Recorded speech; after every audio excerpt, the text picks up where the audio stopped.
Frank, just can we start with your reaction to that Manchester City verdict, please? Was there any surprise or even disappointment on your part?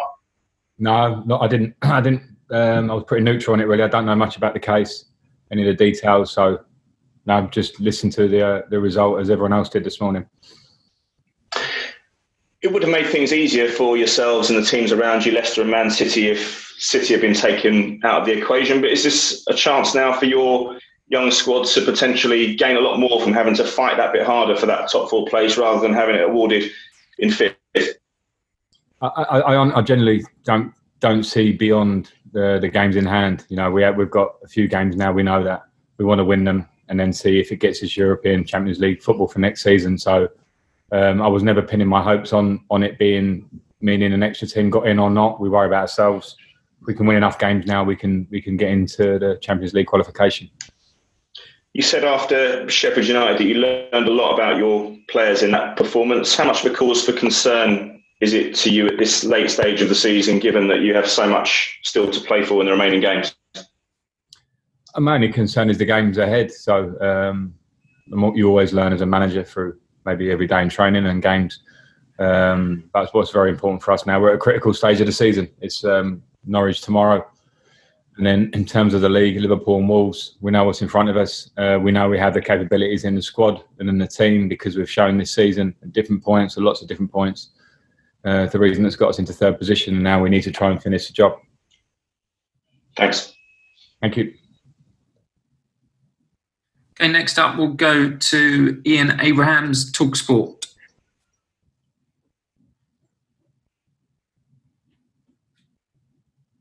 Hi Frank, you okay? Hi Moose.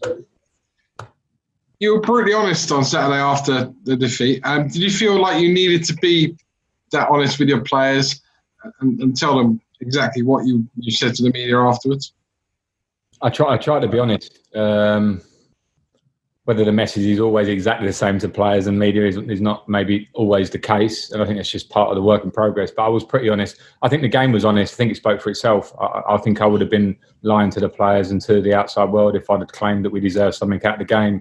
If I'd have claimed that we looked as strong or as physical or had as much desire on the day.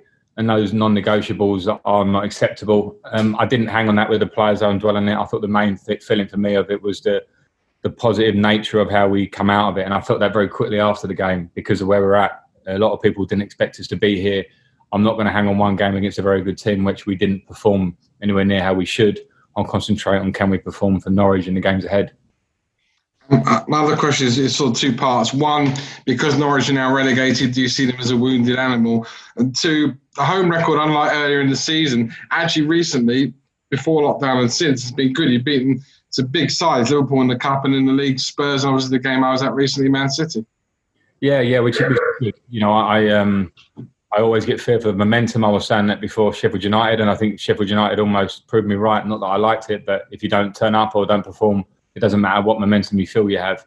So there was a good example for us in one way. But having good home form recently is good for confidence. And we have to carry on with that and carry on from the Watford game in particular and the games you mentioned. And with Norwich, we absolutely have to treat them with utmost respect. Wounded animal, whatever you want to call it. They have quality players. They play very well. A lot of games I've seen this season, they can probably feel themselves unfortunate not to have got results. But, you know, that's the nature of the Premier League. But we'll certainly be expecting a very tough game. John Southall, 5 Live. Mute yourself, John. I should know that by now. Okay, how did you deal with it after the game? Do you have to tell your players a few home truths, or is it a bit more gentler approach with them? I don't have like a set way of how I deal with it. I try to deal with it as I see fit. Sometimes emotions mean that you have to be a bit careful what you say afterwards. The game doesn't always seem or feel exactly how it was at the point. I like to watch games back and analyse and have more conversations with the players. As I say, the stand-up fact for us, which it hasn't been the case hardly at all. Maybe some moments in games where I felt we'd been off it or slow or not competing enough. And at the weekend we didn't compete enough. So it was quite an easy, clear message. I think the players felt that. I could see that in their demeanour. So hence why I quickly want us to move on. I moved on. The players move on. We're in a positive feeling within the camp, and the game comes tomorrow. Yeah. Did it surprise you at all? Did you think your side was capable of that kind of performance? I mean, I'm never surprised, and when you say capable of that, Sheffield United have taken a lot of big teams all the way this year, and even if they've got, they've lost narrowly, I've seen them against the biggest two teams in the country. They've given them great games. They went and beat Spurs recently, so I don't want to dwell on the game at all. It can happen in football. It can happen to any team in football. The best team in the country have also had one or two of those recently, and they're the best. So it's something we don't like, and something that you deal with as it goes. But in the process that we're in, and in the situation we're in, and we know we're striving to be better, and we've changed a lot this year, there may be moments like that, and it's important that we bounce back from it. Nick Purell, PA. Hi Frank, can I just check on team news? Will N'Golo Kante be fit? And the other thing was, I know obviously you parked what's happening next season, but obviously some of the players know that their situations are up in the air. Would you want your players playing as though their futures are on the line, or does that generate too much pressure? Kante's not fit, so that's the end of that one. Andreas Christensen had to come off at half-time with an injury, but he's back into the squad for this game. And then the rest, I think we're as we were. In terms of fighting for their careers, no, I want them just to fight to be a Chelsea player and win the game that's in hand. Tomorrow, that's Norwich. Then it'll be Manchester United at the weekend. So we don't jump ahead, and nobody should. The next game is the only one that matters at the minute. Jerry Cox. Hi Frank, can you hear me okay? Hi Jerry, gotcha. You made 4 changes after the West Ham defeat. Do you see yourself changing the side a bit again tomorrow?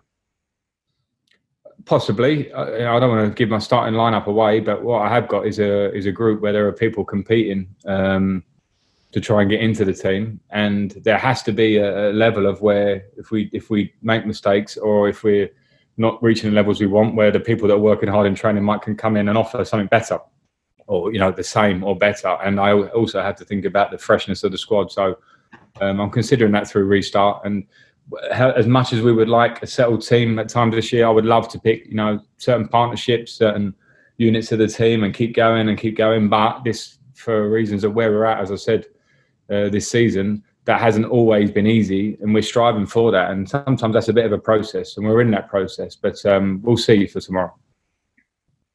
Okay, last 2, James Ollie and then Simon Johnson. Frank, just firstly, just on N'Golo, has he got a chance for the Cup semi-final, or how bad is that injury looking? Yeah, he has a chance for the semi-final. And just on the Man City verdict, do you feel it? You must feel it heightens the pressure on the players a little bit, because obviously for much of this season it did look as though 5th place was going to be good enough for the Champions League, and now obviously it isn't. I don't know. I mean, we're sitting 3rd. As I said before, it's in our hands. I wouldn't like the players to have been thinking, there's an extra place. Does that mean we can relax a little bit more? Can't be the way. So I think the pressure's there to get into Champions League football. It's just what happened this morning. It's just clear now of what the positions are, and we have to fight for it. Okay, last question, Simon Johnson. Hi Frank. I appreciate you don't want to think about next season, but Champions League football and Europa League football, there's a big difference financially. Could it have an impact in the kind of players you'll be able to attract to the club if you miss out on Champions League football? Not really a question just for me, Simon, and it's a hard hypothetical one for me to answer before the event. So hence why I don't jump forward into that. We've brought a couple of players into the club already, which I think shows a real positivity about where we want to go. We know that having not been able to do the club actually not been able to do business in the last 2 windows has meant that we haven't been able to bring in, we haven't been able to move players out. And I think that's an important thing, as much as bringing in sometimes over the course of time, to keep freshening up the squad and keeping the competitive nature of it. I know where I want to go with the squad, but that has to be a fluid conversation with the club. Of course, economics will come into it, so we would cross that bridge when it comes. Okay, that's it for the broadcast section.